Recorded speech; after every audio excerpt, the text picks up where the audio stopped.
Welcome to T-News 9 channel. Today we're diving into Chapter 16 of When No One Decides, titled The Offer. They don't want you afraid, Ethan said. They want you agreeing. The message came at dawn. Lily hadn't slept. Her phone lit up beside her pillow. An unknown number. We can stop this. Her chest tightened. Ethan appeared slowly, as if he had to push through something thick and heavy. Don't answer, he warned. But read, he corrected. Don't respond. She swallowed hard and kept scrolling. You don't belong in this. He does. Let him go. Her hands went cold. They know about you, she whispered, her voice barely audible. Yes, Ethan said calmly. Which means they knew from the beginning. At school, everything was normal. Too normal. There were no strange notes, no cryptic symbols, no shadows lurking in the corners. The calm felt completely artificial, like the silence before a storm. They're giving you space to think, Ethan explained. Predators do that when they're confident. She hated that comparison, the way it made her feel like prey. Another message arrived during lunch. You're strong enough without him. Prove it. Lily's jaw tightened in frustration. They're testing me again. No, Ethan said softly. They're tempting you. With what? She shot back. With relief. After school, she escaped to the rooftop. It was technically off limits, but it was quiet. The wind tugged at her hair as she looked out over the sprawling city. Ethan stood near the edge, his gaze fixed on the horizon.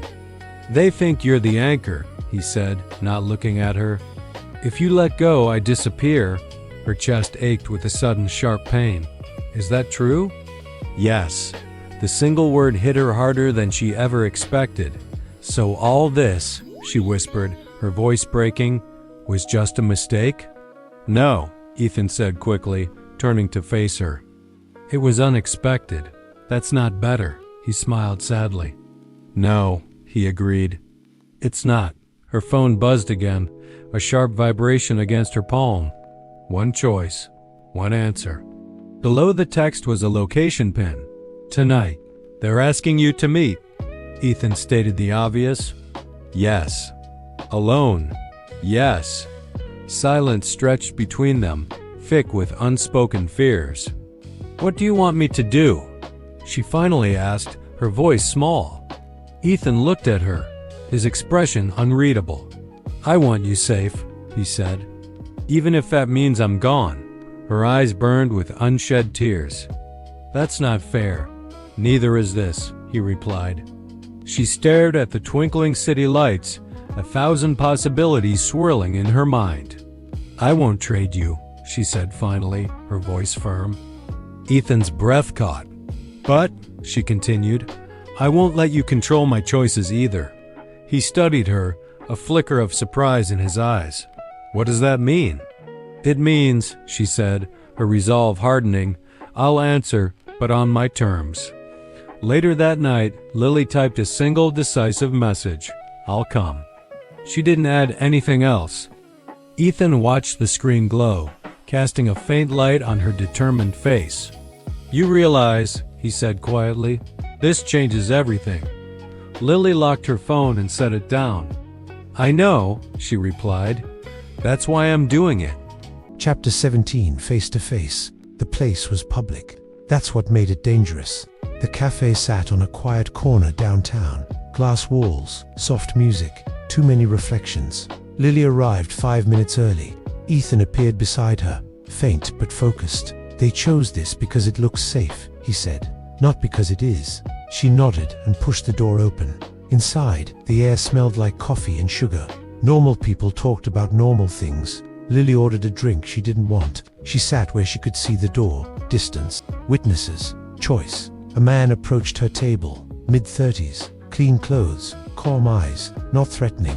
That worried her the most. Lily, he said gently, thank you for coming. Ethan stiffened. I know him, he whispered. Lily's heart jumped. From where? From before. The man sat down without being invited. I won't take long, he said. You look tired. I didn't ask you to worry about me, Lily replied. He smiled politely. Fair. He glanced around, then back at her. "You can call me Marcus." Ethan's voice dropped. "That's not his real name." Marcus leaned back, still hiding behind someone else. He asked, and his eyes flicked, just slightly, toward Ethan. Lily's breath caught. "You can see him," she whispered. "Not directly," Marcus said, "but I can feel the distortion." Ethan stepped closer to Lily. "Careful," he murmured. "You shouldn't be here," Marcus continued. "This was never meant to involve you." "Then why involve me?" Lily asked. "Because you mattered to him," Marcus replied. "And that makes you leverage." Ethan's jaw tightened. "What do you want?" Lily asked. Marcus folded his hands. "I want the truth to stay buried," he said calmly. "And Ethan?" Marcus hesitated. He was an inconvenience. The word landed like a blow. Lily's hands clenched under the table. "You killed him," she said. Marcus met her gaze. "I removed a variable," he corrected. He saw something he shouldn't have. Ethan's form flickered violently. "That was you," he said. The hallway Marcus nodded once. "Yes." The cafe noise faded in Lily's ears. "What happens now?" she asked. Marcus's eyes softened. "Now," he said, "you walk away. And if I don't," then he replied gently, "things around you start to break." Ethan leaned close. "He means it." "I know," Lily whispered back. Marcus stood. "You have until tomorrow," he said. "Let him go lose control of what comes next." He left without looking back. Lily sat frozen.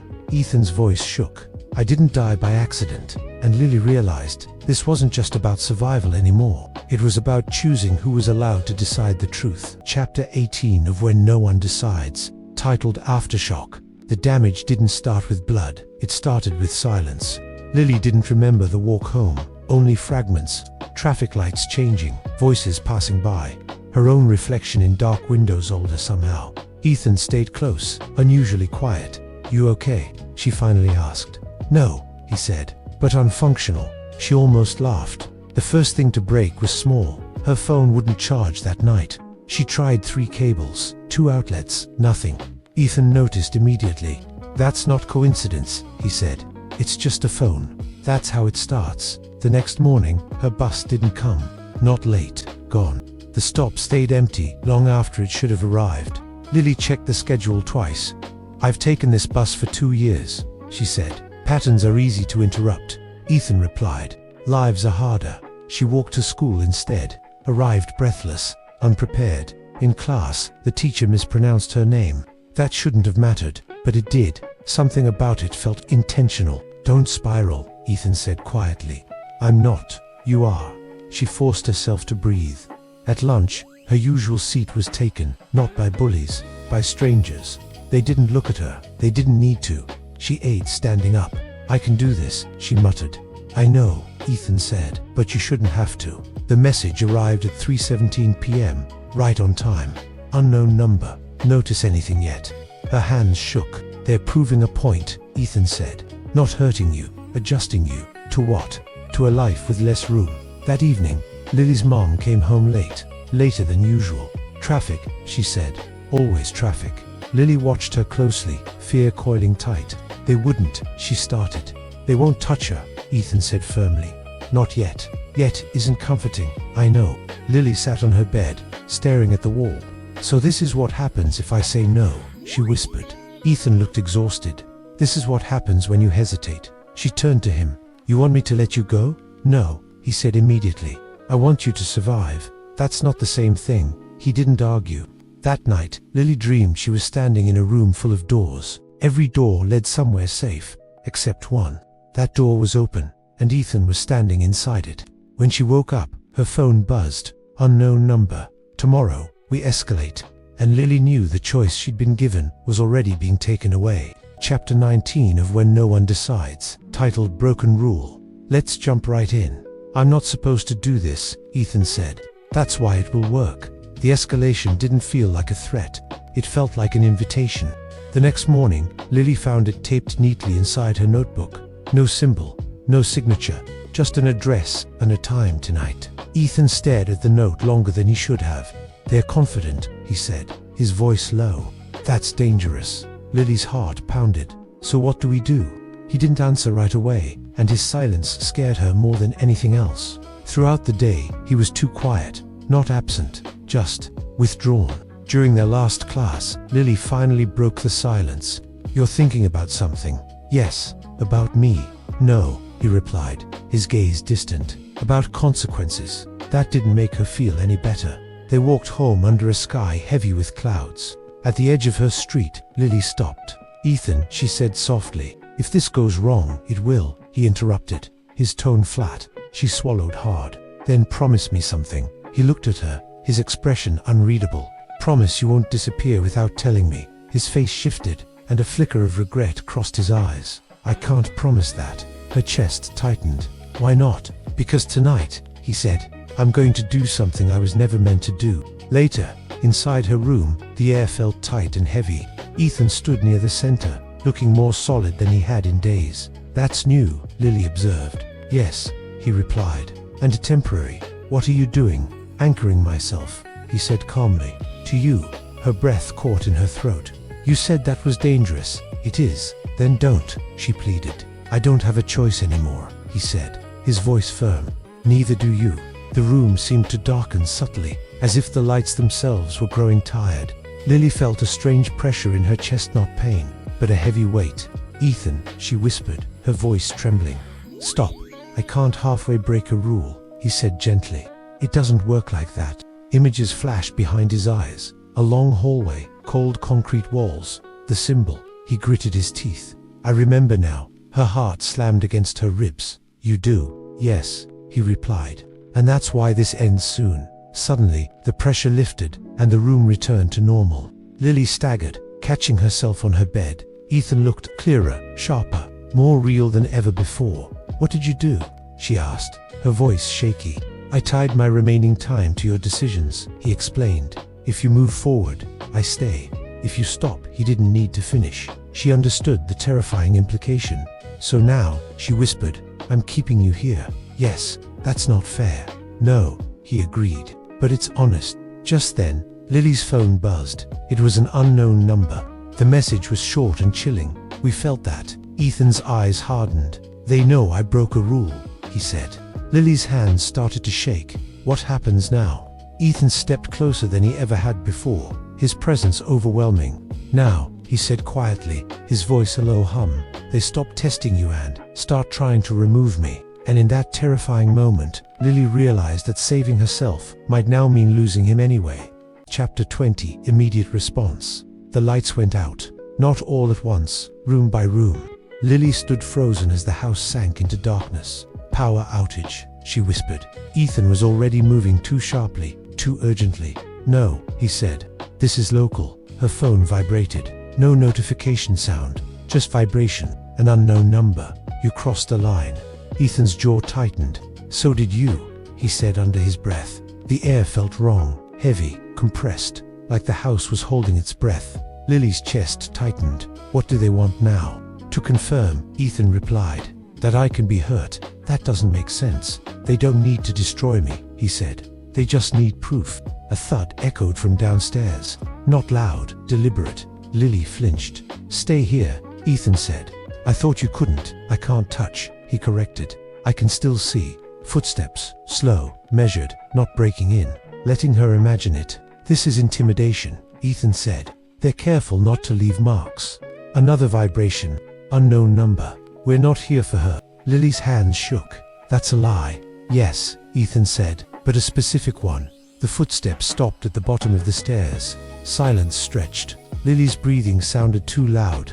"Ethan," she whispered, "tell me what to do." He looked at her, Eddie. Looked. "Remember lesson 2, he said. "Distance and choice. There's nowhere to go." "There is," he replied. "Just not where you want." A shadow moved at the stairwell. Not a person. A shape. Watching. Measuring. Ethan stepped in front of Lily without thinking. His form flickered violently. Pain crossed his face. "Ethan," Lily gasped. "That's it," he said through clenched teeth. "They can touch me." Her heart pounded. "Then move." "I can't," he said. "But you can." The shadow shifted again, closer this time. Lily swallowed hard. She remembered the lessons. Feet grounded, breathing slow. "Don't freeze." She stepped sideways toward the hallway window. Glass, light, witnesses, even if no one was watching. The shadow hesitated. That was all she needed. She threw the window open. Cold air rushed in. Noise from the street below. Real. Public. The pressure snapped. The shadow recoiled, then dissolved like smoke in water. The house lights flickered back on. Silence. Lily collapsed against the wall, shaking. Ethan dropped to one knee, more solid than he should have been. "You're hurt," she whispered. "Yes," he admitted. "But now we know." "Know what?" He looked up at her, eyes sharp despite the pain. "They can't force me out," he said. "They can only weaken me." Her chest tightened. "And they'll keep trying." "Yes." Lily steadied herself. "Then we stop letting them." Ethan met her gaze, surprised. "You're thinking like a target who learned," he said. "No," she replied, "like someone who's done running." Outside, a car engine started, then faded into the distance, and Lily knew the hunt had changed direction. Thank you for tuning in. Don't forget to subscribe for more chapters.